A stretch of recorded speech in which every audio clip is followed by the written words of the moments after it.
In science methods, I met the ability of effective citizenship by teaching others. In order to meet this ability, I created lessons plans, presentations, and activities to engage and educate students.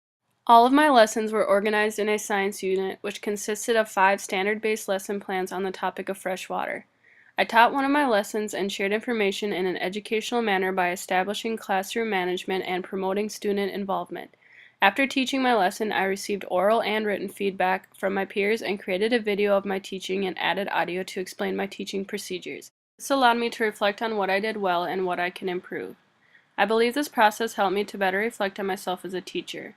When I prepared to teach my lesson, I realized that there was parts that needed to be improved in order to make it more effective when implemented. This included adding management pieces and materials. This made me realize how important it is to reflect on a lesson before actually teaching it. When watching the footage of me teaching, I noticed specific skills that I had that I was unaware of before. I also noticed certain aspects that I needed to work on. This is important for me to see because it allows me to consider different positions for creating lesson plans and teaching in the future. For example, I would have implemented more questions in order to further engage students. This is something that I will remember when creating future lessons. Overall, this experience made me realize what I need to continue to work on in order to become an effective teacher. I will apply this ability by constantly reflecting on my teaching.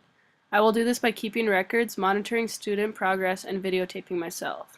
I will use strategies to implement questions and activities so students are more engaged and involved. I will also pose questions to scaffold student learning and promote critical thinking. I will use the feedback and reflection of my teaching to continuously improve my teaching strategies. I will also reflect on my teaching by thinking about what went well and what I can improve for the future.